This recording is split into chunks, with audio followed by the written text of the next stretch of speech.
Welcome to the Rural Opportunities Podcast. We're here on location at Detention Brewing. This is our first on-location recording. It's very cool to see the Rosalind School nostalgia and the gym floors on the tabletops and the jerseys on the wall. And it's just really cool to see that you guys have kept the school spirit alive. Mm-hmm, absolutely. I think that's one thing people really like about coming down here. Seeing all that old stuff, going through yearbooks and stuff like that too. Absolutely. Yeah. And a lot of people in Rosalind attended this school, and so I bet it's pretty special for people. Yes. Yeah. So this board we have behind us here, that's alumni that have been here. That's awesome. And came and signed their name. We got a lot of names on that board. So that's really cool.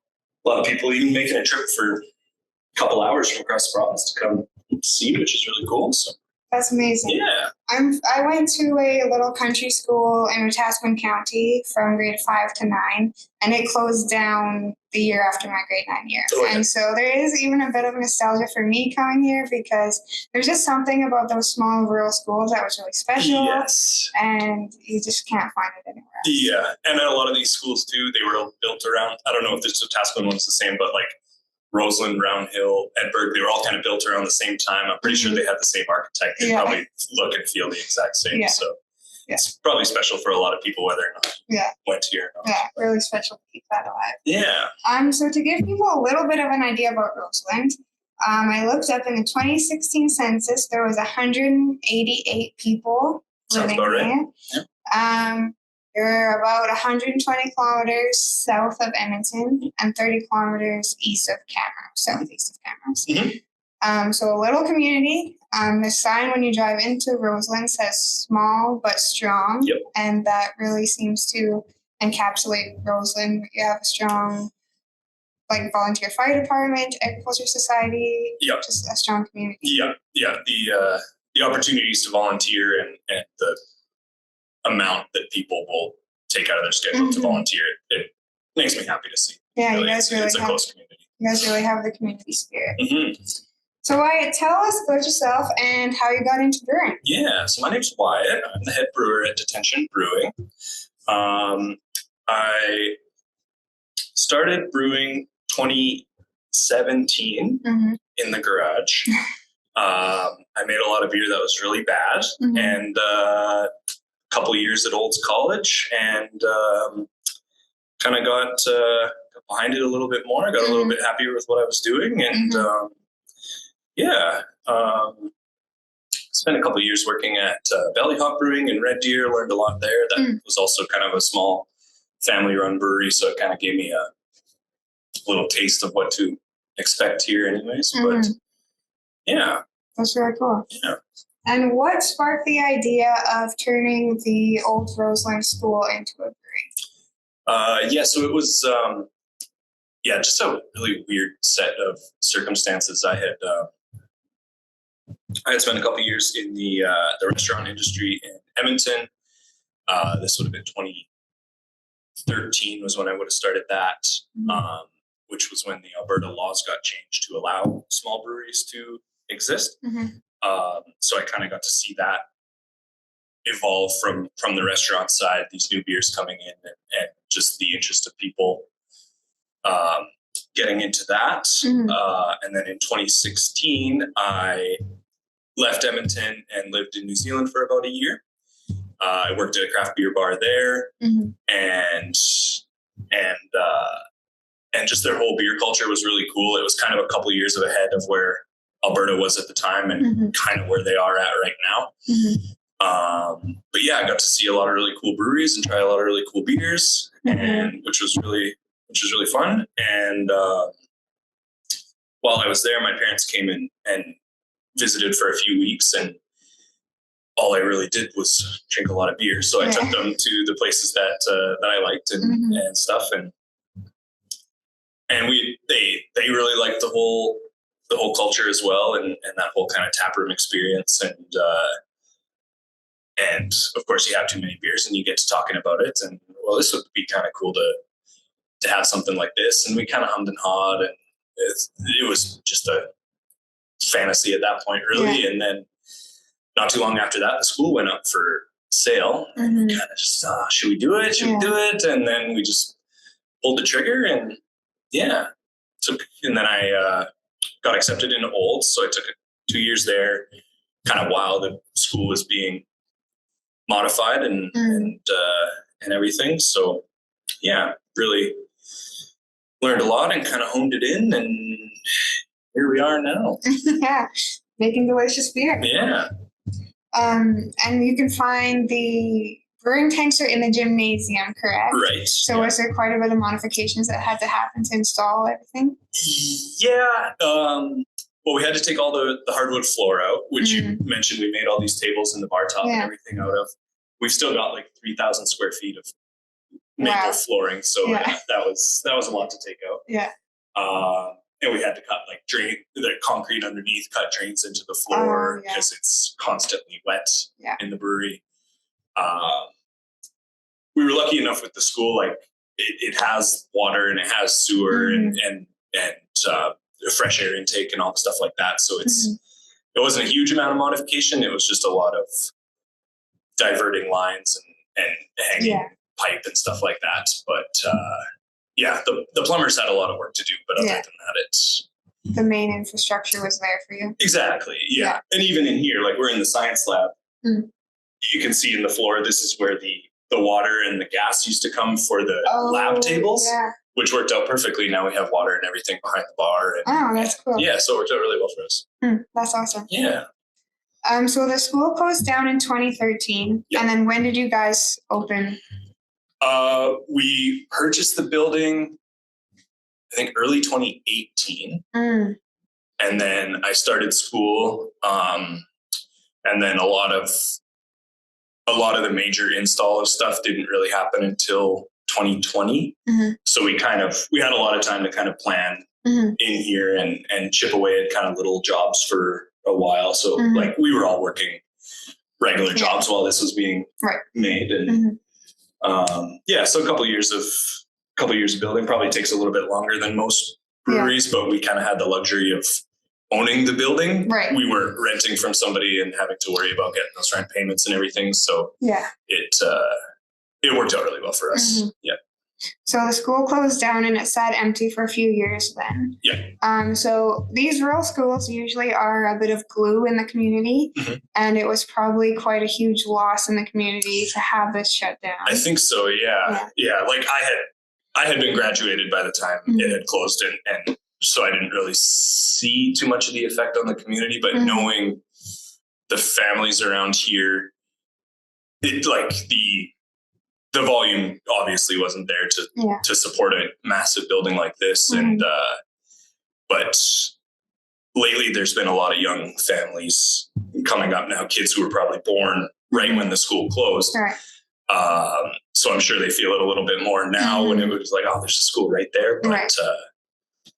But yeah, I mean, Balth just got a brand new school, so I think it's working out all right. But as you say, kind of a glue for the community. It's nice that we can kind of turn this back into a spot where it kind of becomes a hub for all the people around here. So yeah, absolutely. Have you found that? Is this sort of a community hub now? Yeah, absolutely. Yeah, we get meetings that are happening in here and stuff, and the family reunions are coming through here, and there's been a couple class reunions, some people getting together that have been graduated for 30 years, which is pretty cool. And we do now have the post office in the building here. Yes, I saw that. Yeah, so it's like I said, it's a little space. It's kind of a one-stop shop for anybody in the area. We just need a little grocery store in here, and then our gas station up front, I think would be perfect. Yeah.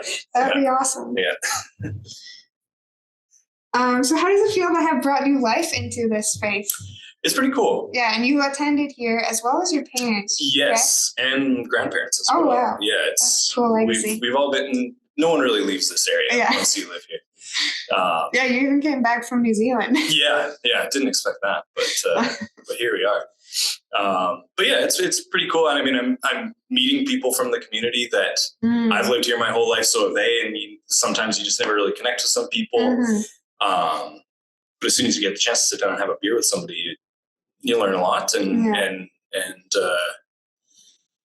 of, it's just a good little bond for everybody.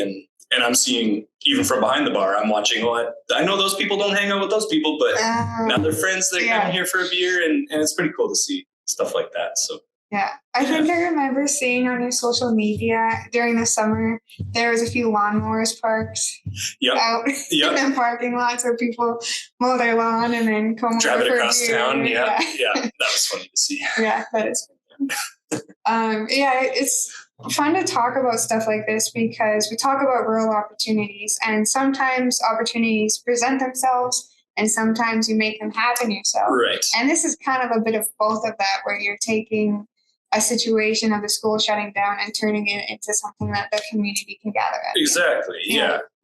And with mine and my family's kind of history in this building, like some of these rural schools, you see them close and kind of go into disarray. And kind of is an eyesore on the town sometimes. And since we had the chance to, kind of breathe some life back into it and make sure that it stays a part of the community, we're pretty happy with that. So. Yeah, that's amazing.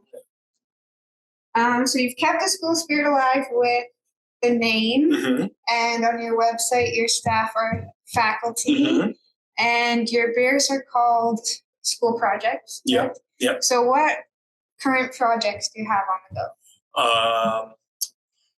Well, we've got our core ones.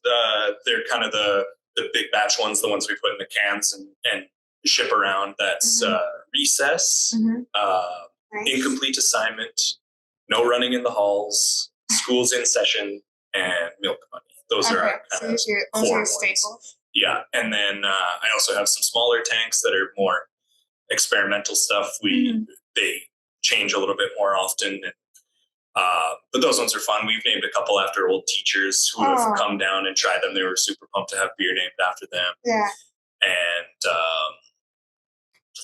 I'm doing a series called Science Fair. So every one of those beers is the same, except I switch out to a different variety of hops.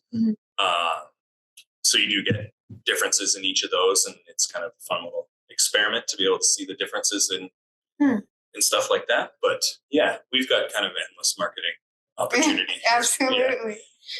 I think eventually we'll run out of names, but I don't think we'll run out of teachers to name beers after. So should be good in that. That's super cool. And the cans have like loose leaf paper and the drawings on them. Yeah. Really cool. I've got the recess cans. A bunch of those drawings came from like my old sketchbooks and my brother's as a kid.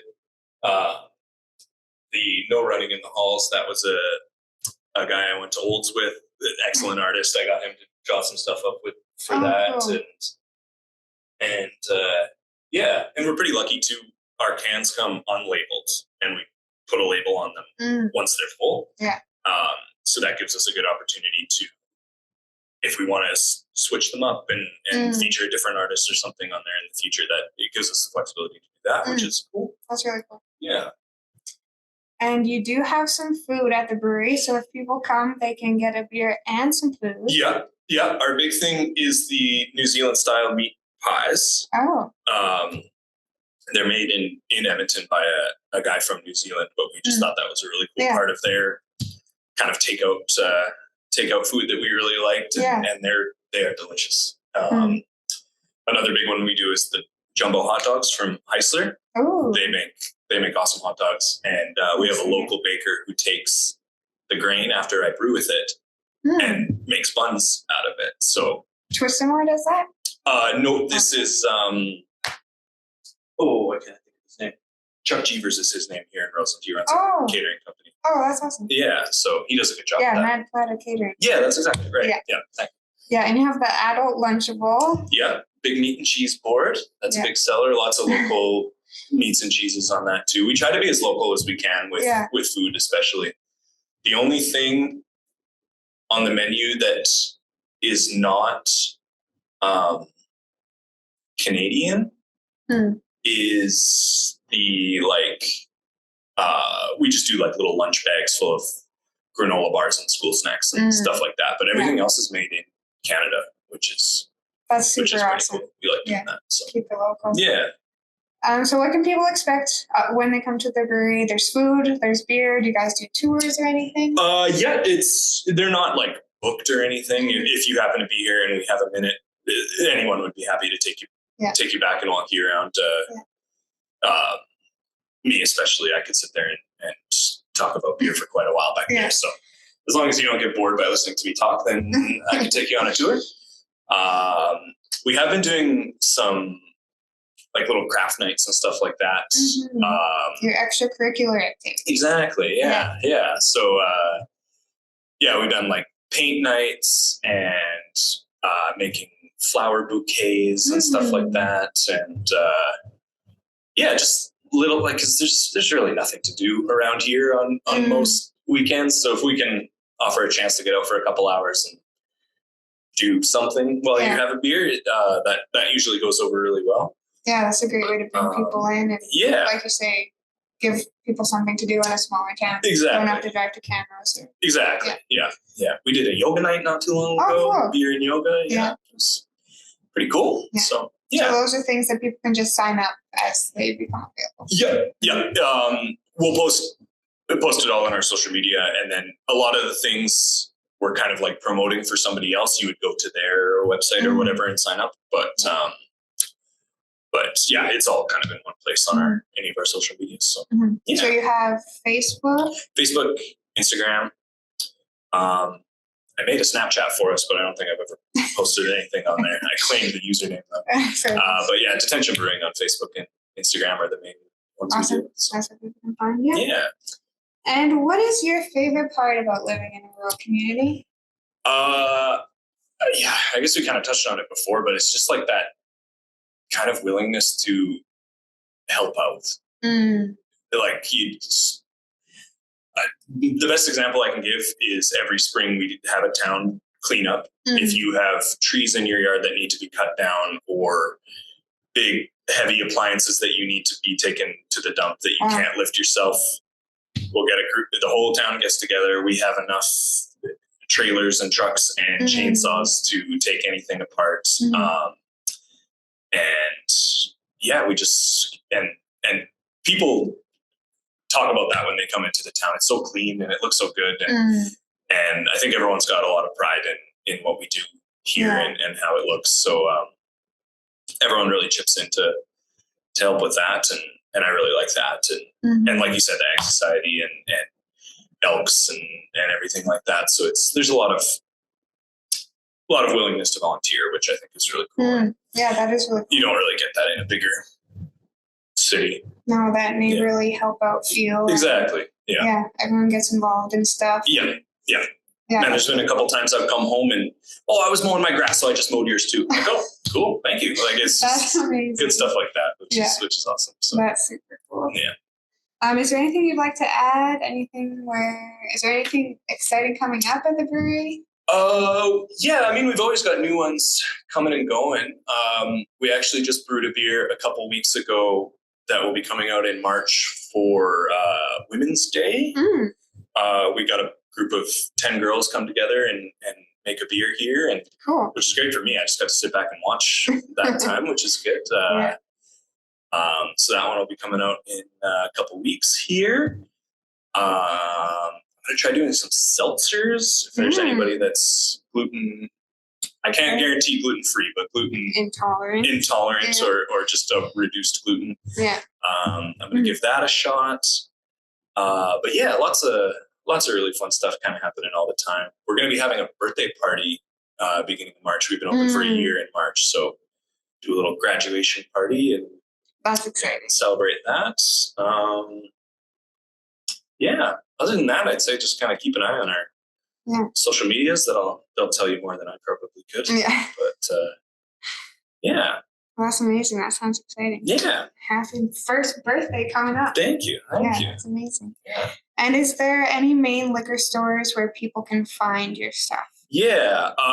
We're in just about every liquor store in Camrose, I think. I know Dad's taking some up to Sherwood Park in Edmonton tomorrow. We've been dealing a lot with kind of east of us, the Killam and Sedgwick, and they go through a lot of beer for us. And but really, I mean, the best thing anyone can do for us is to go into the liquor store that you like and say, hey, I heard about this Detention beer. I want to try it. Most liquor stores are flexible enough to bring in a flat just to try. And okay. So yeah, it's easier at your local store as opposed to like the superstore liquor store or something like that. Right. But yeah, that's kind of the best anyone can do for us. But that's good to know. Yeah. And do you have a favorite memory or just a favorite thing about attending a rural school that has really stuck with you? Ooh, that's a great question. I do very distinctly remember we would do like a Halloween carnival every year with like a costume parade and everything. I love Halloween, big fan of Halloween. But I very distinctly remember being in a Spider-Man costume and like leaping everywhere. I truly believe that was Spider-Man. That was a lot of fun. Yeah, I mean, I spent so much of basically 100% of my childhood here, and now I'm continuing to spend more hours in this building. So very familiar with it. There's a lot, but that's another thing too. You get people who come in and visit and, I remember this room and this happened and this guy got into a fight and like from 50 years ago, and people are recalling this and it's pretty cool to see that. Yeah. But I imagine the stories that you hear. Oh yeah. There's been lots. Yeah. That's so amazing. Well, thank you for meeting with me today and thanks for having me about Rosalind School and the Detention Brewing Co. Yeah, of course. So just everyone give them a follow and give them a try. Yeah. Come out for a beer sometime. Yeah, absolutely. What are your hours? Thursday, Friday, 4 till 9. Saturday, noon till 8, and Sunday, just a quick 2 till 5. Okay, perfect. So, awesome. Yeah, come out and have a beer. Yes, absolutely. It's a nice place to go for a drive. Thank you. Thank you. Thank you so much. Thank you for listening to this episode. If you like what you hear and want to learn more about rural opportunities, please follow Camrose Regional Exhibition on Facebook or Instagram, subscribe to our YouTube channel, or follow wherever you listen to podcasts. Thank you for supporting the Camrose Regional Exhibition and Agriculture Society. We appreciate it.